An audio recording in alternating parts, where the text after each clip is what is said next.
Hello, comrades. Your ESP unicorn here, also known as Ryan. Hi. So the reason you clicked on this video, you want to see how on earth we actually did 10 seconds at Miri Miri Night Wars. By the way, hi guys from Miri Miri, absolute legends. So this kind of makes it the fastest BMW in New Zealand at the drag strip, according to close to 3 weeks of research. I can't find any reference to anyone going quicker than that. The reason why I'm a bit surprised, this shouldn't actually be alive. If you've ever been here, you know that this is referred to as a barbecue and a couple of other ridiculous names because, yeah, that's never really been considered a fast car. So what it is, how we came about to having it, before we get into that, if you just want to see 10-second runs, skip all the way to the end of the video. I've got 2 runs linked in there. So what it is, customer had this thing for about 3 years, been working on it, everything was fine, had bigger turbos installed, was in the process of dialing it in. But little catch, he decided to do walnut blasting himself, found a method on YouTube somewhere with a toothbrush, bit of valve cleaner and wet and dry vac, something somewhere caught fire. And what ended up happening, half of the engine, especially all of the top plastics, were absolutely gone. They got dropped off to us saying, hey, restore it at your own leisure pace, eventually maybe it will happen. That's cool. So in the time while it took to restore, which was about half a year, maybe a little bit longer, the plans changed, yada, yada, yada. Long story short, we ended up with this car. And the agreement was that it will get stripped for parts and whatnot, recover whatever money can be recovered out of it. It sat there for about 3.5 years on the grass. And we finally had a car that needed the engine. So we thought, perfect, we'll come out of this. We jumped it on Dyno after a little consideration on Friday, 3 siders in, and just to see if it's actually alive and test the engine. Fresh 98, fresh spark plugs, little map I made for it to run like 15, 16, 17 pounds of boost, don't actually remember, and it shot 470 at the wheels. Yeah, after that we decided that, no, maybe this is not coming out, maybe this is now going to go fast in a straight line. See if we can make it work. So it did go fast. It did 10.907 on Hoosiers. We'll get into that in a few minutes. Let's have a look what it does now. Okay, what this is, 2007, late 7 production, 335 E90 4-door that been forcefully weight reducted, I would say, because we sold most of the spare parts out of it, really. Okay, the most important question everyone will have, what are we running under the bonnet? By the way, this is some form of Aliexpress bonnet that got given to us because it doesn't even shut nicely. It's horrible, but it's light and it's got holes. Holes are good. So, what we're running in here, absolutely bone stock N54 block, 97506 spark plugs, Elders, either the Elders or Delphi coils, Aliexpress filters or Repco filters. I don't even remember where they came from because we sold out everything we had in stock and I needed some filters, so yeah, these are shit. We have MMP inlets that are blocked off, which I think there was a cap from methylated spirits or something just to plug up a hole in a lot of tape. Intercooler we're running on it is actually a good one. That's our own VHB, I believe. That one is rated for 1,000 horsepower and quite a bit of boost, so that's a good one. Tile blow-off as usually. Now, here's the interesting trick that I haven't seen done before. We rerouted the reference line for tile just to give it a little bit quicker response time. So, turbos, that's the main thing, really. It is actually a shocking Generation 1 MMP Stage 3. If you've been around for a while, these used to be just about the only upgrades available back in the day. They were the biggest, but they had major flaws in them. A, they are god-awful slow to spool up. I don't have anything until 4,500 RPM, no matter what I do. Unreliable, well, apparently they are unreliable. This has been running for a while now. Yeah, they work for now. They are running at the moment at between 20 to 21.5 pounds of boost at the moment. Dyno run will be in the video as well. What else in here? Engine-wise, yeah, you'll be shocked to know that this literally runs just factory high-pressure fuel pump. No PI, no helix, no overdrive, nothing. In terms of low pressure, you got ancient 450 Wallbro sitting in there, which is probably about 7-8 years by now. Fuel I'm on right now is somewhere between E40 probably, I want to say, because again, no ethanol analyzers, nothing. No, it's thoughts, prayers, and a bit of corn juice, basically. And let's see if we can go fast. Yeah, that's about it. Nothing really exciting here. Oil cooler. By the way, plates, 30FF. That's actually a plate off my wife's car. We did get approached a couple of times on the drag straight. People going, what is 3 off? It's not 3 off, it's 30FF. It actually stands for, if you got a 335, you will see that fault code eventually. That means your turbos are screwed. It's a very common underboost code. So this is what it is. It's 30FF, very nerdy 335 specific joke, haha. So, drivetrain, we're still running original gearbox. It's a 6HP 21 with a beefy tune on it, which kind of designed just to plug it in no matter what happens. Drive shaft, absolute stock. It has LSD. It's got an M factory pumpkin insert, and that kind of makes it LSD-ish. Suspension-wise, absolutely shocking something. It's got suspension, yes. What it is, don't know. We found it somewhere in the storage bin.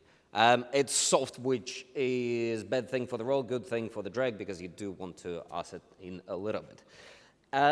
Interior, so this is what I was saying, forceful modifications on weight reduction. As you can see on the interior side of things, most of the stuff has been sold out of this. Seats gone, iDrive gone, yeah. Not a pretty sight. So it's not that we wanted to get rid of the interior. Yeah, just somebody else needed it. That's about it for the car, really. Now, tires.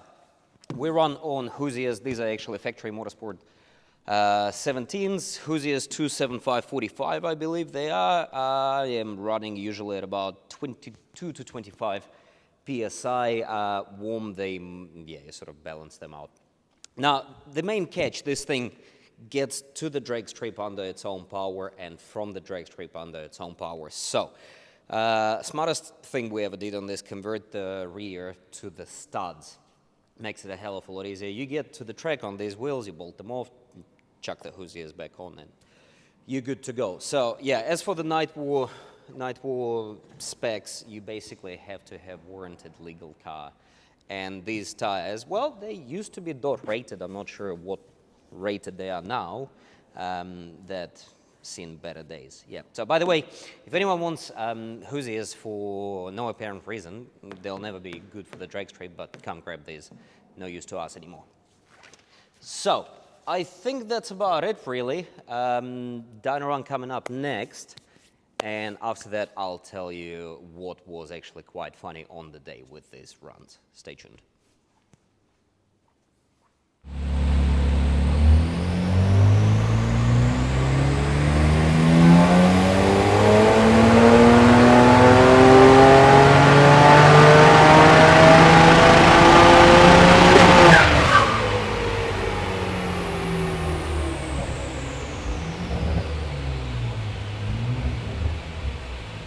Okay, so you've seen the power run, 530, 531, 532, whatever we got out of that.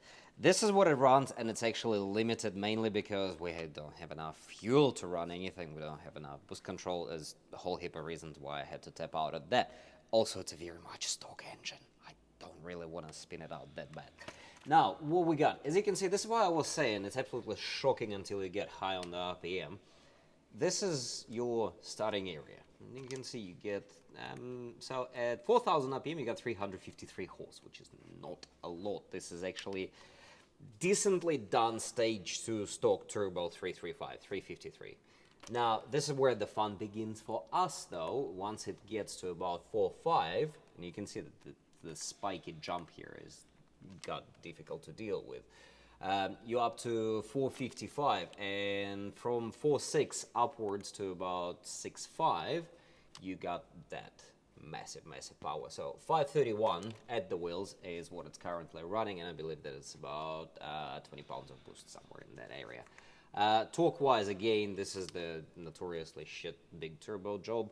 You get absolutely no torque until you get to about mid-3s. You get 400 at the wheels, foot-pounds, and then you get to about 518 at the wheels.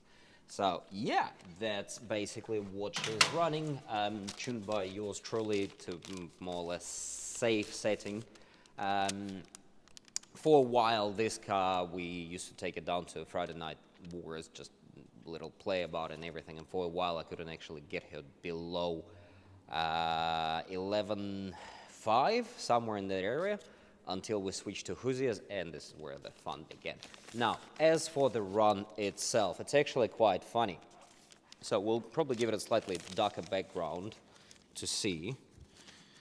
So we are in the left lane. The run itself has been done in 6:51, 13th of November. The reason why I'm saying it's quite hilarious. In the 13th of March 2020, I managed to blow out auxiliary belt on this thing, which resulted in the car being parked up for a while. Because if you have a blue one, you know what happens, it gets munched by the engine, goes inside, and then you play the fishing game called Find the Leftovers. We found most of it, I think. Well, still alive, still runs, which is a bonus. So we're back at the drag strip, and it was again Friday 13th, as luck would have it. And yeah, we managed to do first pass. I think I went about 11.5, made sure everything is fine, then 11.3, and then out of the blue, I had a bite out of hell. My usual launch times, 0 to 60, and this is about 1.95. On that launch run, we had 171, which is quite difficult to do on the stock turbo car, let alone on the big turbo car, which I would say the reason why we did 10.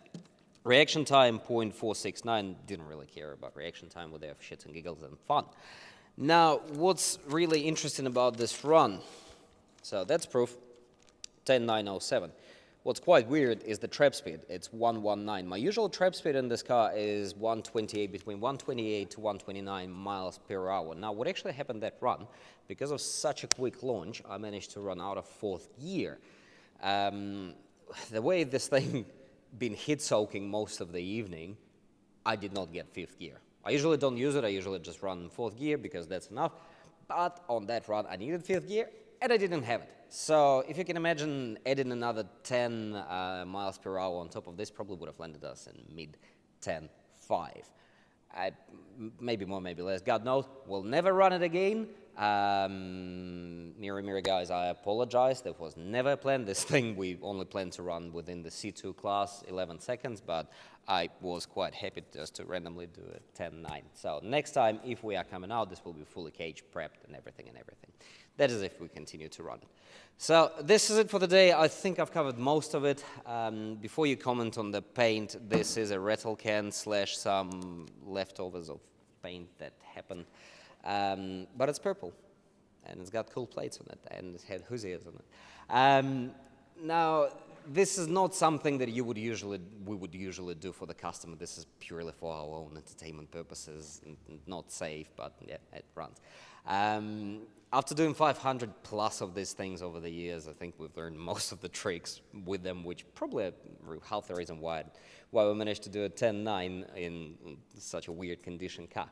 As far as big New Zealand projects go, what's next to me is the one being dialed in right now. This is a properly done big turbo car, so definitely looking forward to dialing that one in.